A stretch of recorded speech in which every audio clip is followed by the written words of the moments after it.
The Minnesota Vikings had an underwhelming 2020 NFL season, as they went 7-9 and finished 3rd in the NFC North. Today, I wanted to talk about what's next for the Vikings and what I would personally do in the offseason this year. Before we do get started though, if you guys enjoyed today's video, make sure you hit that like button as it really helps out the channel and it shows your support for this content. Subscribe if you guys are new and enjoy the videos on here so you don't miss out on any new content and videos. We are also on the road to 500 subscribers, and it would mean a lot to me if we could reach that goal. And as a special, once we hit our goal, I will react to my first 2 videos ever. So if you guys want to see that and enjoy the content on here, make sure to subscribe. But with that being said, let's get this video started. And I want to open things up by talking about this roster. And let's start out with Kirk Cousins. And Kirk Cousins, he's been a pretty weird quarterback to me. I don't think he's elite level. I think we can all agree on that. But this past season, he was actually not terrible, aside from like the first 5 to 6 games in which he was awful. But this past season, he had 4,265 passing yards, along with 35 passing touchdowns, and completed 68% of his passes. However, even then, Kirk Cousins, I would say he's really just solid, and who knows, I don't know if I wouldn't call him elite, but I don't know if he's terrible. I wouldn't say he's terrible. To me, he's just a solid quarterback, and who knows what his future with the Vikings will be after, the 2021 season. I guess more on that later. But Dalvin Cook is the next player I want to talk about. And Dalvin Cook, he is one of the best running backs in the NFL, and he's amazing. How else do I put it? In this past season, he had 1,557 rushing yards, 16 rushing touchdowns, and averaged 5 yards a carry. Justin Jefferson is the next player I want to talk about, and what can I say about Justin Jefferson? He's already one of the NFL's best wide receivers, and he just had an all-time great rookie season. I mean, the guy was flat out amazing. I believe breaking the record for the most receiving yards by a rookie, as he had 1,400 receiving yards, 7 receiving touchdowns, and he caught 70% of his passes. Whoever the future quarterback of this team is going to be, or whoever the quarterback of this team will be, as long as Justin Jefferson is on the Vikings, they're just going to love him. I mean, how else do I put it? Because he's just amazing. Up next, I want to talk about Adam Thielen. And Adam Thielen is a pretty good number 2, complement to Justin Jefferson. In this past season, he was pretty good with 925 receiving yards, 14 receiving touchdowns, and he got 68.5% of his targets. Up next, I want to talk about Kyle Rudolph. Kyle Rudolph is a pretty solid receiving tight end. However, I will admit his production over the past few years has declined. Even then though, he's still not a terrible player. And this past season, he did just have 334 receiving yards, along with just 1 receiving touchdown, but he did catch 76% of his passes. Irv Smith is the next player I want to talk about. And Irv Smith, I mean, he's a pretty good player. And if you ask me, I mean, he might be the future tight end of this team. Obviously, more on that later, okay? But Irv Smith he's just a really good player. And if you ask me, next year, he could definitely break out. In this past season, he had 365 receiving yards, 5 receiving touchdowns, and caught 70% of his targets. Danielle Hunter is the next player I want to talk about, and of course we are now moving on to the defensive side of the Vikings, and unfortunately, he did not play in 2020. However, when he's healthy, he is very productive, as the guy has had more than 60 sacks in, I believe, his first 4 to 6 years. I mean, he's just a really good player, and in my opinion, he's kind of underrated, and I feel like the media does not give him the attention he deserves, as he is just a really good player, and hopefully next year he is fully healthy, since I believe he can have a really good year with the Vikings next year. Up next, I want to talk about Anthony Barr. Now, unfortunately, Anthony Barr only played 2 games, but when he's healthy, he is a very good and productive player for Minnesota. Eric Kendricks is the next player I want to talk about, and Eric Kendricks, he only played 11 games this past season. However, he is a very good coverage linebacker, and this past season, he had 3 interceptions and 6 passes defended.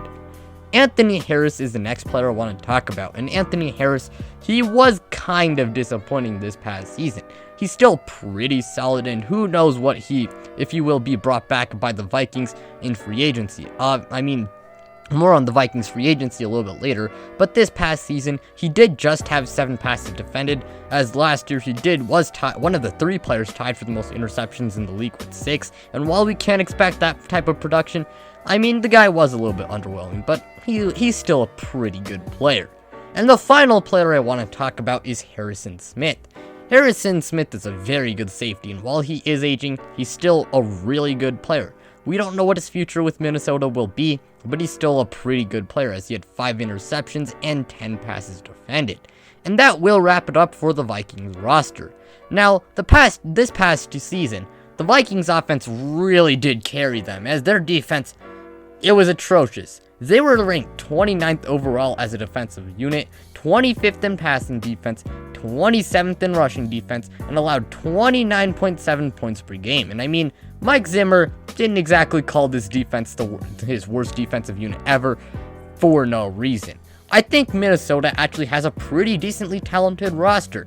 However, my big issue with the Vikings is that they're directionless. We don't know where they're going as a franchise and a team. Are they tanking? Are they trying to contend? Because the thing is, this team, they need to find a direction. They are not bad enough to get a top 5 pick, but at the same time, right now, they are not exactly good enough to be contenders. I do think personally, I think they should go in the direction of retooling / rebuilding. Now, I think they should definitely move on from veterans like Kyle Rudolph and possibly Harrison Smith and maybe Adam Thielen. Anthony Harris will be a free agent, and they will have to make a decision on whether they should bring him back or not.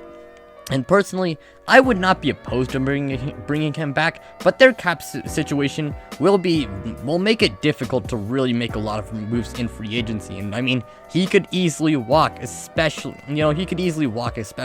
if he doesn't want to play under the franchise tag and if they can't work out an extension. If you ask me, I think they should somewhat hit the restart button, and I don't expect them to make a lot of free agent moves, as I said before.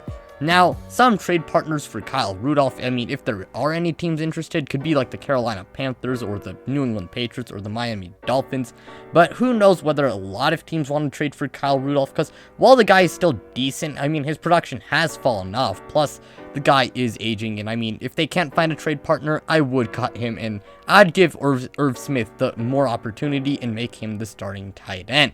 I could also see them trading Harrison Smith, as he is aging, plus, you can still get good value for him, and honestly, I would probably trade him, as while you will make your team immediately worse, like, at least on paper and all, well, the thing is, Harrison Smith, I mean, we don't know how many great years he has left, and you might as well trade him now when it's still kind of high, and I'm sure there's going to be a lot of teams that would love someone like Harrison Smith, like the Tennessee Titans, the Cleveland Browns, and the San Francisco 49ers could all use a player like Harrison Smith. Adam Thielen might be on the move too, as there were some reports saying the Vikings were shopping him at the deadline. Now, I wouldn't be absolutely opposed to trading him if you can get good value. However, he is getting up there in age, and that would weaken the receiving core immediately. But as I said before, you can get decent value for him, and if you want to go for the restart / reset button, well, then it wouldn't be horrible trading him, especially if you want to tank this year. And I mean, I guess I wouldn't completely hate it. Now, their quarterback situation. Kirk Cousins, I mean, if you ask me, I think he's probably gonna be the starter for 2021, and I would not hate that, okay? He's a pretty decent quarterback, and he isn't awesome, but he's still pretty decent. Now, I would like to see them find a younger quarterback soon, like a young quarterback for the future, but they could look into next year's draft or take someone in a later round this year and have Kirk play the mentor role and have that quarterback, sit behind Kirk Cousins, and then they learn, and then next year they make that young quarterback the starter. Maybe they do trade for someone like Sam Darnold or possibly Gardner Minshew, as Kirk Cousins, he can be a good mentor, and they might be able to be franchise quarterbacks. As Sam Darnold, I mean, I think we know that while he hasn't exactly shown a lot of progress, at the same time, he hasn't had good circumstances, throughout his career. He hasn't had a good offensive line. The weapons weren't great, and neither was the coaching.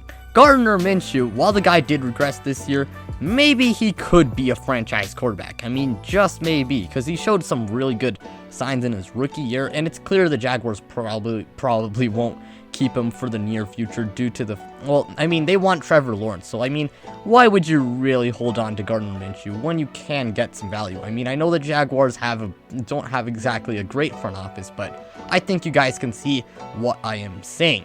Now, if you ask me, because the Vikings will lack, cap space this year, I think they should look to the draft to improve their team. They will own the 14th pick in the draft, and they should spend it on a defensive player, as the thing is, the Minnesota Vikings defense this past year was awful, and while injuries certainly didn't help, they definitely could use some help on the defensive side of the ball, especially if they do lose out on Anthony Harris, and if they do end up trading Harrison Smith. They could also look to drafting offensive linemen, as their offensive line, it could use some work. While it's far from Bengals awful, it really could use some work. I mean, how else do I put it? Now, some draft targets they could, guys they could look at could be someone like Kwity Paye or Christian Darrisaw and Rashawn Slater if they want to go the offensive lineman route. Gregory Rousseau would not be a bad option either if, they want to take a defensive player. And J.C. Horn could also be decent. Now, maybe they decide, let's hold off on the cornerback, since the thing is, corners take some time to get used to the NFL, and we want someone who can also kind of provide some impact right away. But really, those are my general thoughts on the Vikings. If you ask me, they need to find a direction as a franchise rather than be stuck in no man's land, as it is one of the worst situations you can be. Like, I guess in general sports, okay, you aren't good enough to win a championship or really contend, but you aren't exactly bad enough to get, these top 5 draft picks. But with that being said, that will be the end of today's video. If you guys enjoyed, make sure you hit that like button, as it really helps out the channel and it shows your support for this content. Subscribe if you guys are new and enjoy the videos on here so you don't miss out on any new videos. We are also on the road to 500 subscribers, and it would mean a lot to me if we could reach that goal. Once we hit 500, I will react to my first 2 videos ever. So if you guys want to see that and enjoy the videos on here, make sure to subscribe. But with that being said, I'm out, you guys.